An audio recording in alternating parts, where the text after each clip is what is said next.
The Martinez family lived in a modest two-story house in the suburbs of Phoenix, Arizona. Elena and Miguel had been married for 7 years, and their first child, Noah, was the light of their lives. The energetic 5-year-old filled their home with laughter, toy cars scattered across the living room floor, and endless questions about everything under the sun. One spring morning, Elena discovered she was pregnant with their second child. She had been feeling different for a few weeks, more tired than usual and slightly nauseated in the mornings. When the pregnancy test showed 2 clear lines, she couldn't contain her excitement. She waited until that evening to share the news with Miguel, preparing his favorite dinner and placing the positive test wrapped in a tiny blue bow next to his plate. Miguel's reaction was everything she had hoped for. His eyes welled up with tears of joy, and he lifted Elena off her feet, spinning her around their kitchen while their dinner grew cold. They decided to wait until after the first trimester to tell Noah, wanting to make sure everything was progressing well with the pregnancy. Those 3 months felt like the longest of their lives. Elena and Miguel watched as Noah played with his toys alone, knowing soon he would have a permanent playmate. During this time, they began secretly preparing for the new addition. Miguel would sneak out to buy baby supplies while Elena distracted Noah with playground visits, and Elena would browse online for nursery ideas late at night after Noah had gone to bed. When the time finally came to tell Noah, they planned a special weekend breakfast. Elena made Mickey Mouse-shaped pancakes, Noah's favorite, while Miguel set up a small scavenger hunt around the house. The final clue led Noah to a box in the backyard. Inside was a t-shirt that read "World's Best Big Brother" and a stuffed animal meant to represent his future sibling. Noah's reaction surprised them both. Instead of the confusion they had expected, his face lit up with pure joy. "I knew it," he exclaimed, jumping up and down. "I asked Santa for a baby brother or sister last Christmas." His enthusiasm only grew when they explained that the baby would arrive in about 6 months. From that day forward, Noah became the most devoted big brother-to-be. He insisted on helping Elena, and Miguel transformed the guest room into a nursery, offering his expert opinion on everything from wool colors to stuffed animal placement. He chose a soft mint green for the walls, declaring that both boys and girls would like that color, since they didn't know the baby's gender yet. Every evening, Noah would talk to Elena's growing belly, sharing stories about his day at kindergarten and making promises about all the things they would do together. He even began saving his allowance money to buy toys for the baby, carefully selecting items he thought a little brother or sister would enjoy. During Elena's 20th week of pregnancy, the family went together for the ultrasound that would reveal the baby's gender. Noah sat perfectly still in his chair, holding his breath as the technician moved the wand over Elena's belly. When they heard the words, "It's a boy," Noah's excitement couldn't be contained. "You have a little brother to teach baseball to, just like he had always wanted." They named the baby Lucas, after Elena's grandfather. Noah practiced saying the name repeatedly, proud that he could pronounce it perfectly. He helped his parents organize the baby clothes by size and color, and insisted on reading his favorite bedtime stories twice each night, once for himself and once for baby Lucas.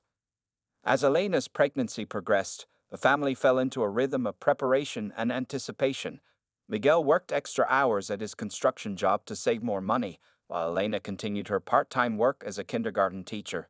Noah took his role as future big brother seriously, even creating handmade signs for the nursery door that read "Lucas's room" in wobbly kindergarten handwriting. The house gradually transformed with the addition of baby items: a crib in the mint green room, a changing table stocked with diapers, and a rocking chair where Elena would sit in the evenings, imagining the moments she would spend there with Lucas. Noah would often join her, curling up in her lap while there was still room, asking questions about what his brother would be like and when exactly he would arrive. The Martinez family felt complete, yet they knew their greatest adventure was still to come. They had no way of knowing that their journey would take an unexpected turn, one that would test their faith, strength, and the incredible bond between brothers that was already forming. The morning started like any other for the Martinez family. Elena was in her 36th week of pregnancy, and Noah had helped her pack a small bag of snacks for their routine checkup appointment. He had even included his own drawing for baby Lucas, showing 2 stick figures holding hands, the big brother and little brother he had imagined them becoming. Elena felt unusually anxious that morning, though she couldn't explain why. The baby had been less active over the past day, but she had read that this was normal as the pregnancy progressed and space became tight. Miguel had taken the morning off work to accompany her to the appointment, something he didn't usually do, but today felt different somehow.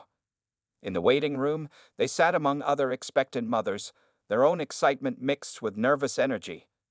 Noah occupied himself with a picture book about dinosaurs while Elena filled out the routine paperwork. The nurse called them in right on time, leading them to the familiar examination room decorated with cheerful posters of smiling babies. Dr. Sarah Thompson, their trusted obstetrician of 6 years who had also delivered Noah, began the appointment as usual. She chatted warmly with Noah about his upcoming role as a big brother while preparing the ultrasound machine. Elena lay back on the examination table, the paper crinkling beneath her as Miguel held her hand. The room fell silent as Dr. Thompson moved the ultrasound wand across Elena's belly. The silence stretched longer than usual, and Elena felt Miguel's hand tighten around hers. The doctor's brow furrowed as she adjusted the equipment, checking different angles and positions. No, sensing the tension, put down his dinosaur book and moved closer to his father. "I'm having trouble finding the heartbeat," Dr. Thompson said quietly, her voice professional but gentle. "Let me try something else." She switched to a different machine, one that would amplify any cardiac activity. The room remained silent except for the static of the monitor. Elena's world began to spin as Dr. Thompson finally looked up, her eyes filled with compassion and sorrow. "I'm so sorry," she said, her voice breaking slightly. "I can't detect any cardiac activity. Your baby has passed away." Miguel's knees buckled, and he collapsed into the nearby chair, still clutching Elena's hand. Noah, not fully understanding what was happening, moved to his mother's side and patted her arm, his small face twisted with concern as he watched tears stream down her cheeks. The next few moments passed in a blur of medical terms and gentle explanations. Dr. Thompson explained that sometimes these tragic events happen without warning or clear cause. She discussed their options moving forward, but Elena could barely process the words through her grief. The only thing that registered was that their perfect family dream had shattered in an instant. Noah, displaying wisdom beyond his years, climbed onto the examination table and wrapped his arms around his mother's shoulders. "Don't cry, Mommy," he whispered. "Maybe baby Lucas is just playing hide and seek with the doctor." His innocent words only made Elena cry harder as Miguel moved to embrace both of them. Dr. Thompson gave them time alone in the room to process the news.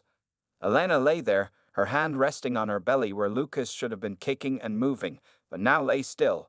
Miguel made necessary phone calls to family members, his voice breaking with each conversation. Noah sat quietly in the corner, drawing another picture, this time of angels, because his kindergarten teacher had told him that's where people go when they leave us. The drive home was silent except for Noah's occasional questions about why everyone was so sad. Elena stared out the window, watching the world continue as normal. People walking their dogs, children playing in yards, mail carriers delivering packages, while her world had stopped turning. At home, the carefully prepared nursery felt like a museum of broken dreams. The mint green walls that had once represented hope now seemed to mock their loss.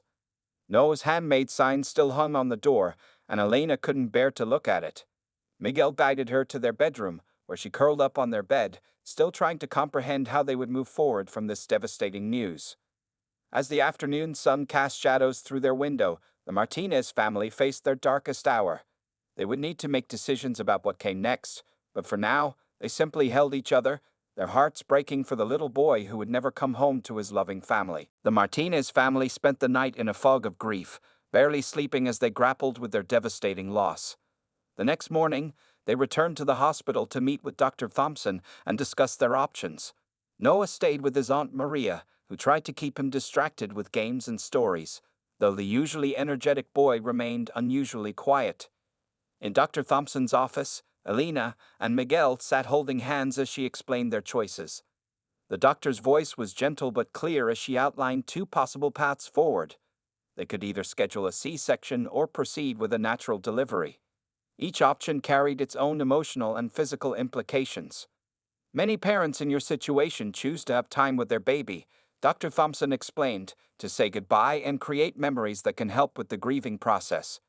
She showed them a special memory box the hospital provided, containing items like tiny blankets, a camera, and materials for taking hand and footprints.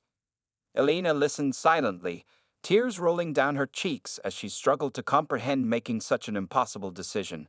Miguel squeezed her hand, his own eyes red from a sleepless night of crying. The thought of going through labor knowing their baby was already gone seemed unbearable, yet something about the rushed nature of a C-section felt wrong too. What about Noah? Elena finally spoke, her voice barely above a whisper. Should we let him see his brother? This question sparked an intense discussion between the couple and their doctor about how to handle the situation with their 5-year-old son. Dr. Thompson shared research showing that children often process loss better when they're included in the experience rather than shielded from it.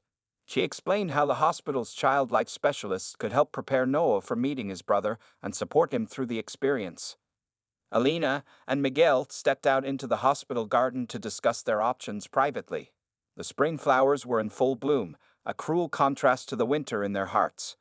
They sat on a bench, watching other families come and go, some celebrating new life while they faced death. I think we should let Noah meet him, Miguel said after a long silence. He's been talking to Lucas for months, planning their future together. Maybe he needs this goodbye as much as we do. Elena nodded, remembering how Noah had already formed such a strong bond with his brother, singing to her belly every night and saving his allowance for toys they would share. The couple spent hours weighing their options, consulting with family members, and speaking with a grief counselor. Their final decision was reached not just as parents grieving their lost son, but as parents trying to help their living child process an unimaginable loss. They would proceed with a natural delivery. They would allow Noah to meet his brother.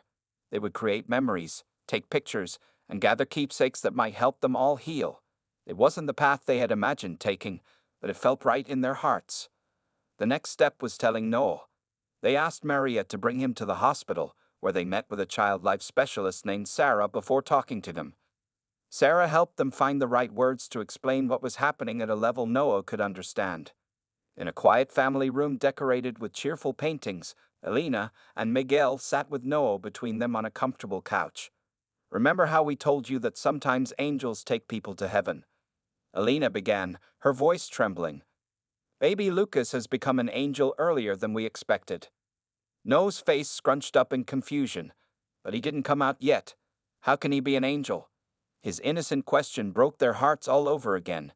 Miguel explained that sometimes babies become angels before they're born, and that soon they would help Lucas make his journey to heaven. To their surprise, Noah showed remarkable understanding. Can I still be his big brother? He asked, even if he's an angel. Elena pulled him close, assuring him that he would always be Lucas's big brother, no matter what. The family decided to proceed with the delivery the following day. That night, they went home to prepare, both physically and emotionally. Noah insisted on bringing his favorite stuffed dinosaur to give to Lucas, and Elena packed the baby outfit she had carefully chosen months ago for their homecoming. As they got ready for bed that night, their decision made but their hearts still heavy, none of them could have predicted the extraordinary events that would unfold in the delivery room the next day. The morning of the delivery arrived with a soft rain pattering against the hospital windows. Elena and Miguel checked in at 7 a.m., their hearts heavy as they walked through the maternity ward. The sound of newborn cries from other rooms echoed through the hallways, each one a painful reminder of the silence they would face. The delivery room had been specially prepared by the compassionate hospital staff. They had removed the typical celebratory decorations and instead created a peaceful, dimly lit environment. A special cooling bassinet stood ready in the corner, and a memory box sat on a nearby table, waiting to preserve precious moments. Nurse Jenny, who had been specially trained in handling stillbirths, was assigned to stay with them throughout the entire process. She helped Elena change into a hospital gown and explained each step of what would happen. Her gentle demeanor and quiet understanding helped calm some of their fears. Elena's parents and Miguel's mother took turns sitting with Noah in the family waiting room. The 5-year-old clutched his dinosaur toy, the one he had chosen for Lucas, and drew pictures to pass the time. Each drawing featured 2 boys playing together, the future he had imagined but would never come to pass. As the labor progressed, Elena faced each contraction with a different kind of strength than she had during Noah's birth. There was no excitement about meeting their baby, no counting down the minutes until they would hear their child's first cry. Instead, there was only the deep, profound sadness of knowing the silence that would follow. Miguel never left Elena's side. He held her hand, wiped her forehead, and shed silent tears alongside her. Between contractions, they shared memories of their pregnancy journey, the day they found out about Lucas, the gender reveal celebration, Noah's excitement about becoming a big brother. Each memory now carried the weight of what could have been. 16 hours into labor, Dr. Thompson announced it was time to push. The room grew quieter, if that was possible. The usual encouraging cheers and excitement of a delivery room were replaced by gentle whispers and soft words of support. Elena gathered her remaining strength, both physical and emotional. At 11:42 p.m., Lucas James Martinez was born sleeping. The absence of a newborn's cry felt deafening. Dr. Thompson carefully wrapped him in a soft blanket that Elena's mother had knitted months ago, handling him with the same tenderness she would show any newborn. "Would you like to hold him?" Dr. Thompson asked softly. Elena nodded through her tears, and Lucas was placed in her arms. He was perfect. Tiny fingers, a button nose just like Noah's, and dark hair that curled slightly at the edges. He looked peaceful, as if he were merely sleeping. Miguel stood beside them, his hand gently touching Lucas's cheek. "He's beautiful," he whispered, his voice breaking. "He looks just like his brother." The nurse quietly took photos, capturing these precious moments for the family to keep. They spent the next hour holding Lucas, memorizing every detail of his face, his tiny hands, his perfect features. The nurse helped them take hand and footprints, and carefully cut a lock of his dark hair to keep.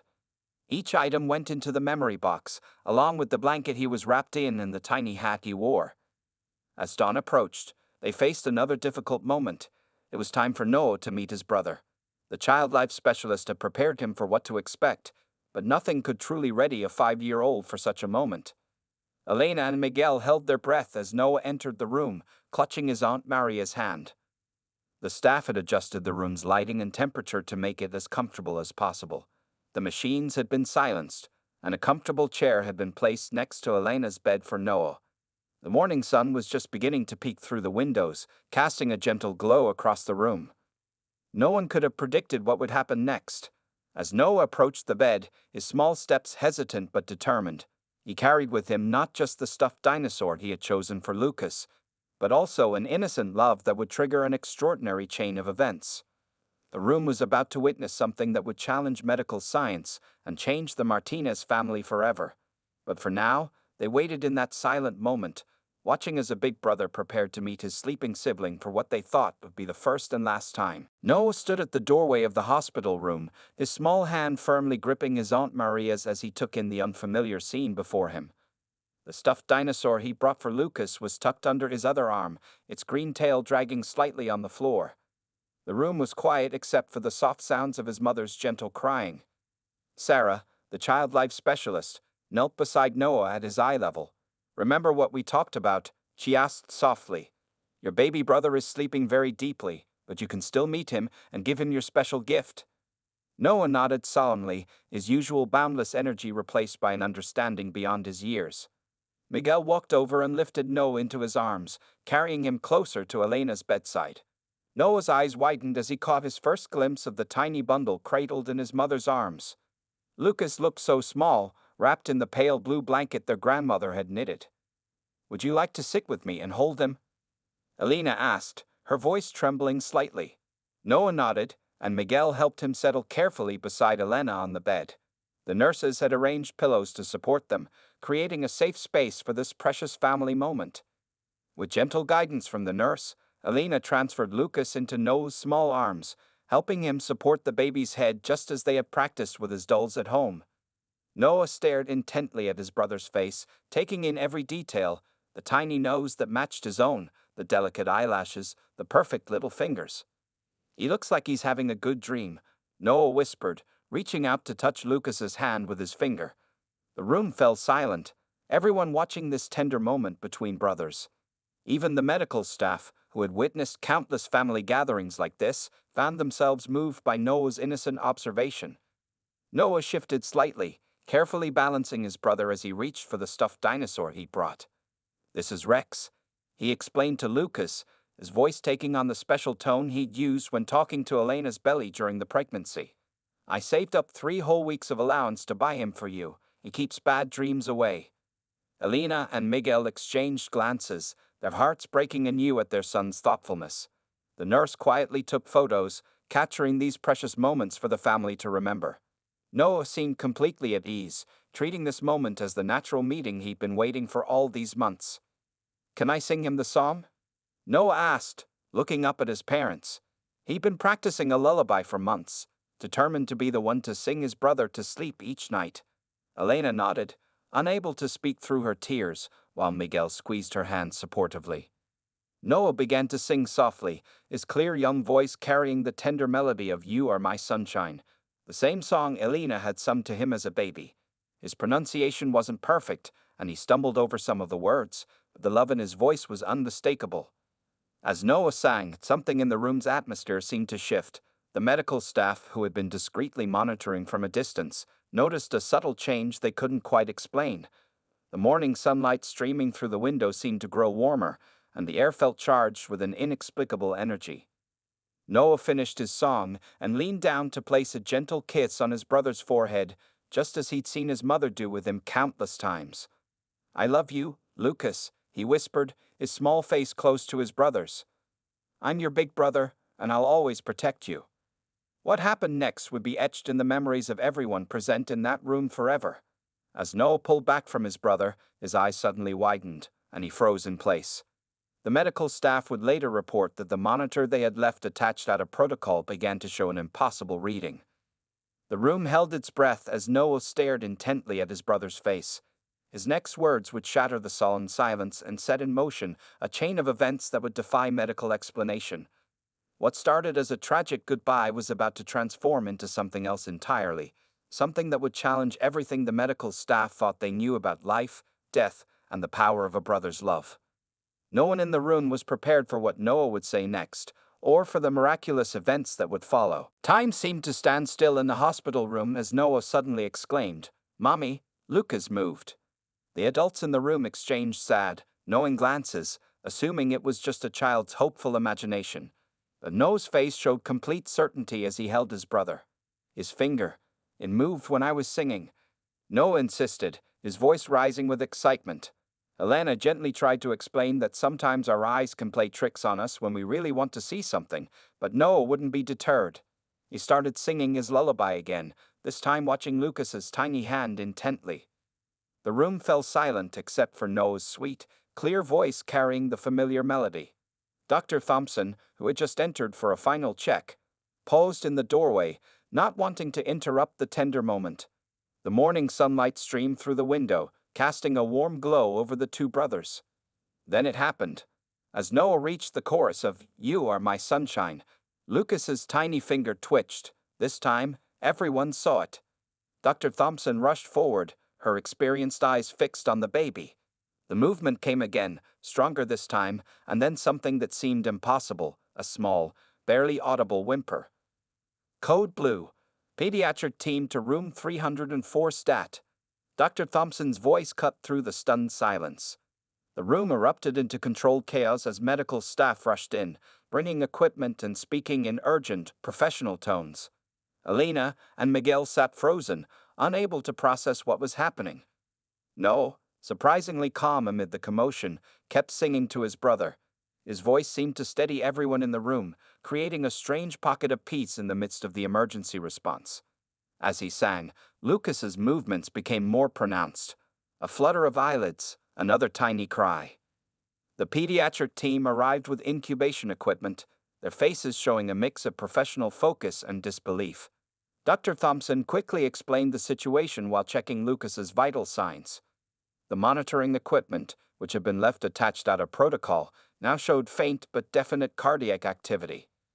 "This is impossible," one of the nurses whispered, but they all could see it happening. Lucas, who had been pronounced stillborn just hours before, was showing clear signs of life. His color was changing from gray to pink, and his chest had begun to rise and fall with small, irregular breaths. Through it all, Noel remained remarkably composed, as if he had expected this all along. "I told you he was just sleeping really deep," he said matter-of-factly to the shocked adults around him. "He just needed his big brother to wake him up."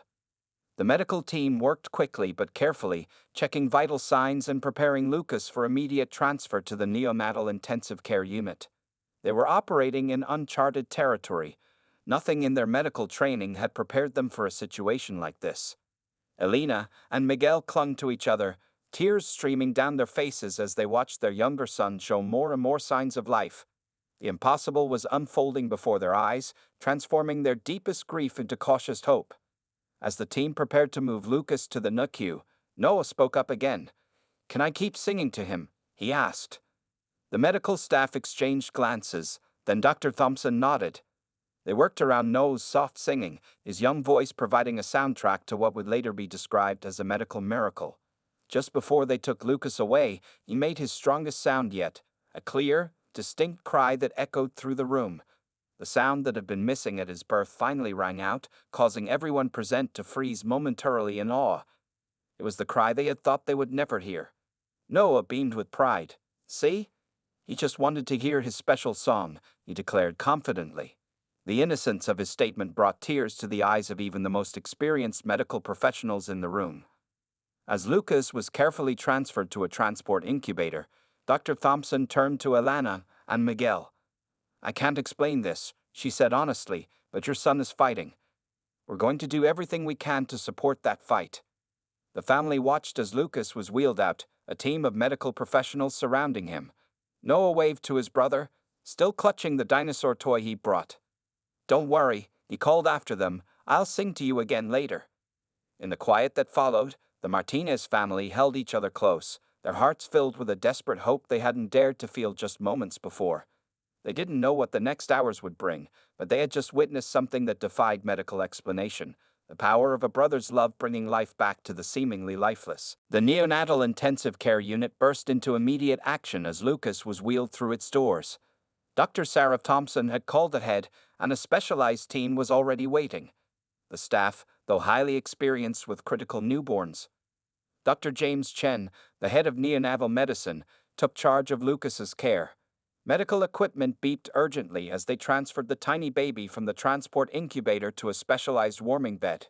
Nurses worked with practiced efficiency, attaching monitors and starting IV lines while Dr. Chen performed a rapid assessment. "I need a complete blood panel, chest X-ray, and brain scan immediately," Dr. Chen ordered, his calm voice masking his astonishment at Lucas's vital signs. The baby's heart rate was slow but steady, and his breathing, though irregular, was improving with each passing minute.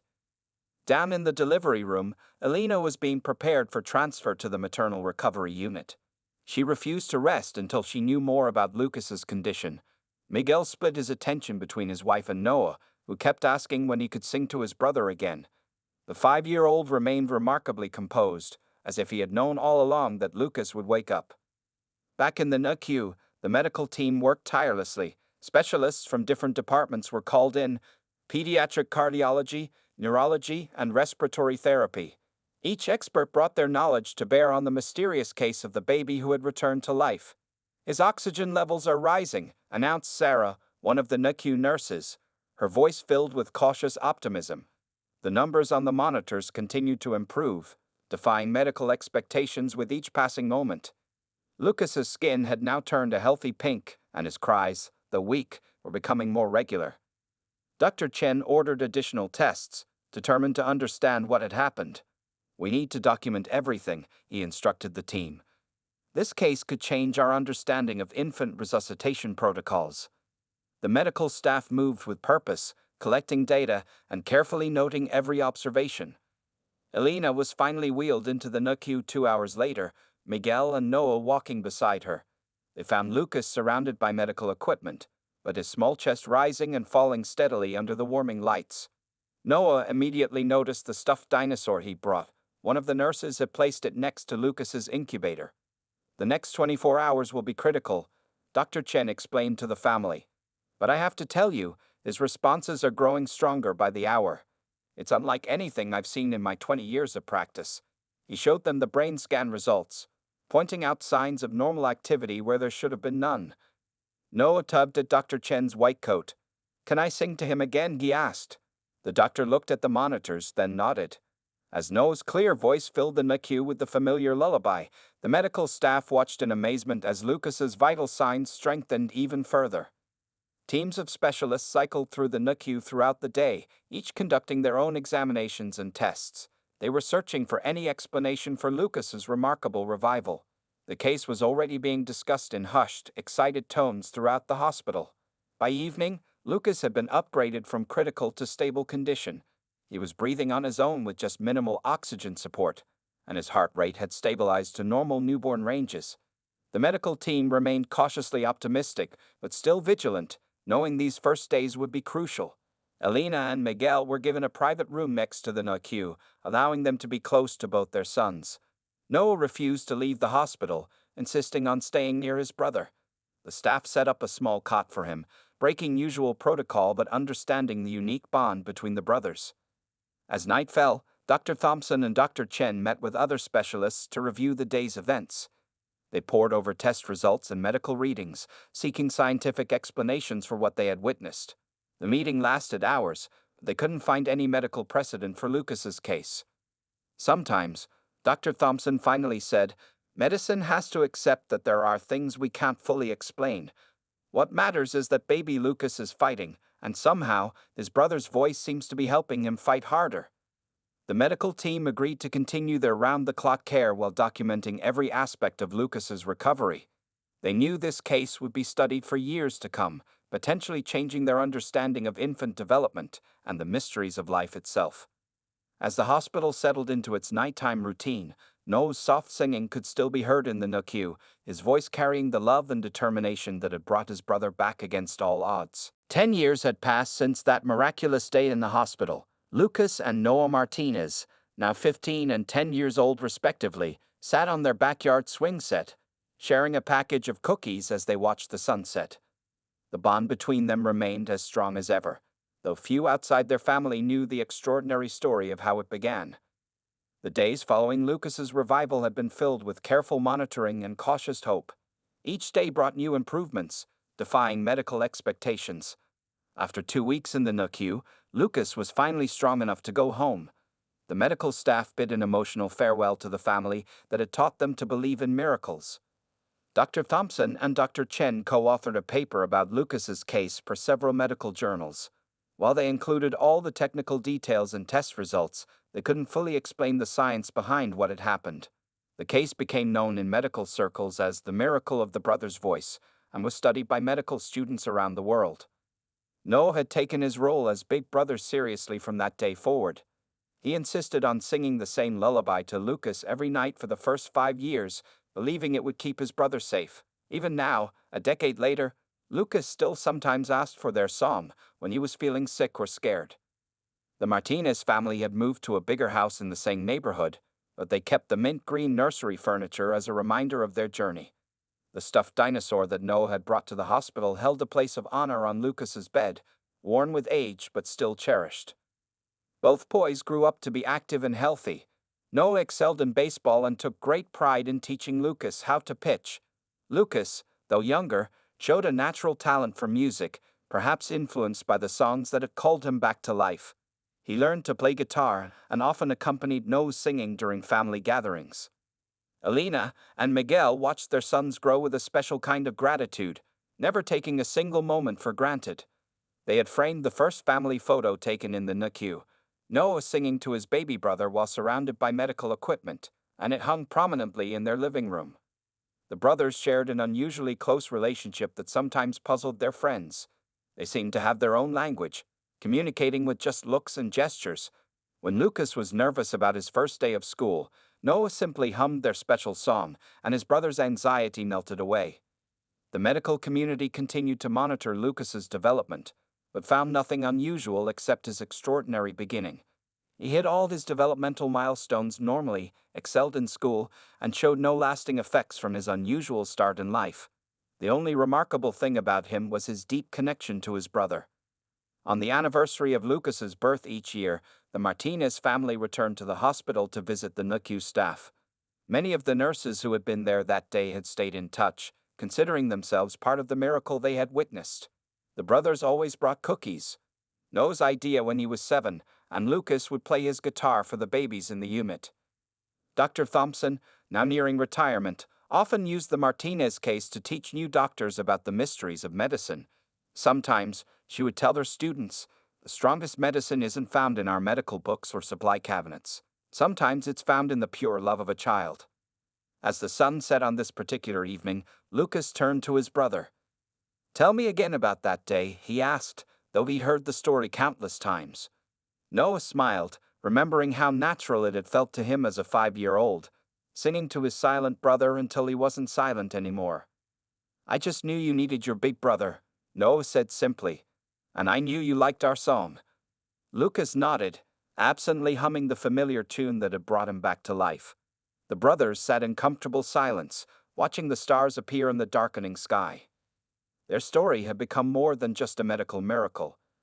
It was a testament to the power of sibling love, a reminder that some bonds are strong enough to bridge even the gap between life and death.